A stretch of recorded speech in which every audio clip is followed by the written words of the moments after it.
All right, that was a lot of fun, wasn't it? Well, as you can see, I've had to change my shirt. I've been stuck in the snow and did not get back to finish this video on a timely basis. But I do want to wrap up a few things. Some afterthoughts, some black swans, things that could happen that we can't imagine predicting, and of course the politics of the situation.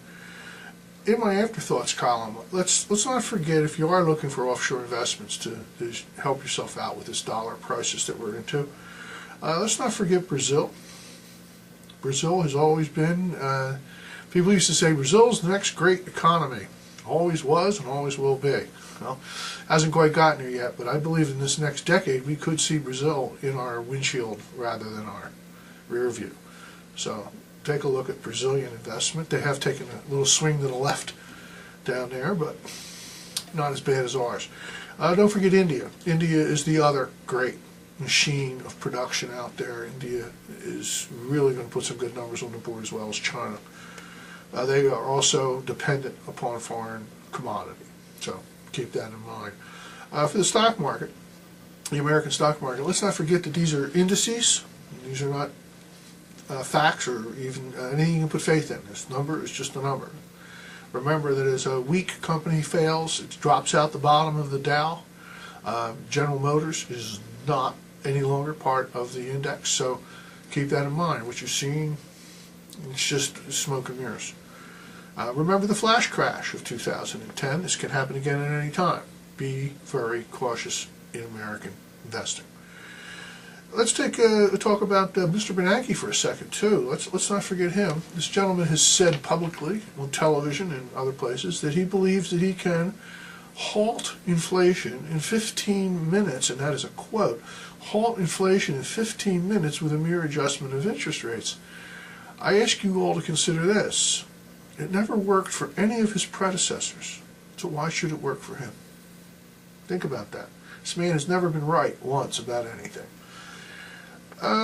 We all talk about the federal deficit. We all think, that this is a great threat. I believe it is. It's enormous, but the first thing that's going to happen, the first shit that's going to hit the fan will be the states. We have 3 states right now that are teetering: California, Arizona, and New Jersey. New Jersey's deficit is staggering. Our hope is, of course, that Governor Christie can make a miracle over there, and I hope he does. I have more faith in him than I do in Jerry Brown out in California. Remember, California has a $19 billion deficit, and they have just elected the man, in Jerry Brown, who gave those state unions and those state employees those pensions that are going to break that state. He's the very man who wrote the book on breaking a state, and now he's going to be in charge of trying to keep it floating. I doubt he'll succeed. I believe California will go broke before the second quarter of 2012. Arizona is also in pretty deep shit, but they've done some interesting things, a little creative financing out there. They've actually sold their Capitol building, their court buildings, and many of their office buildings to private investors, and they're leasing them back. That's great.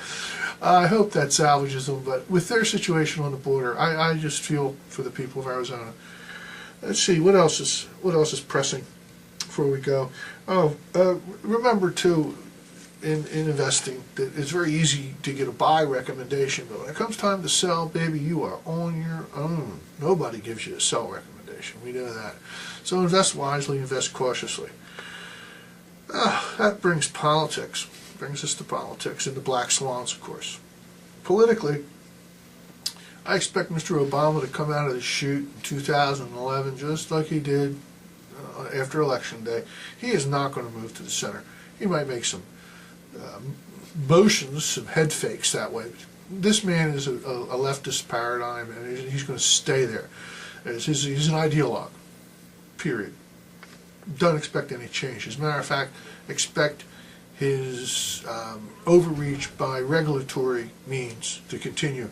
If he cannot get it done in Congress, he will get it done with his regulatory powers, period. The media. Here's a prediction for you, for the media. NBC or NBC had been acquired now by Comcast. Comcast is a company that likes to make money. They're very interested in turning a profit. I believe that they're going to turn the tenor of NBC and MSNBC to that of a profit-making one, which means I think you'll see some changes in faces on MSNBC coming soon. They're no longer going to be the retread of Air America. They'll move to the center, certainly. When it comes to the left-right paradigm here in the United States, I believe we have crossed the Rubicon, and I think that Rubicon is health care. I don't think we're going to come back from it. I do believe they'll try. I think they'll muss out with it. They'll defund portions of it, but at the end of the day, I believe there will never be enough votes to actually repeal the health care bill. It goes along with, again, that paradigm that we have now moved to, the leftist view. Is why Canada is such a great investment. Not that they're not a left-wing country, they are, but they at least recognize the fact that they have to live by developing their resources.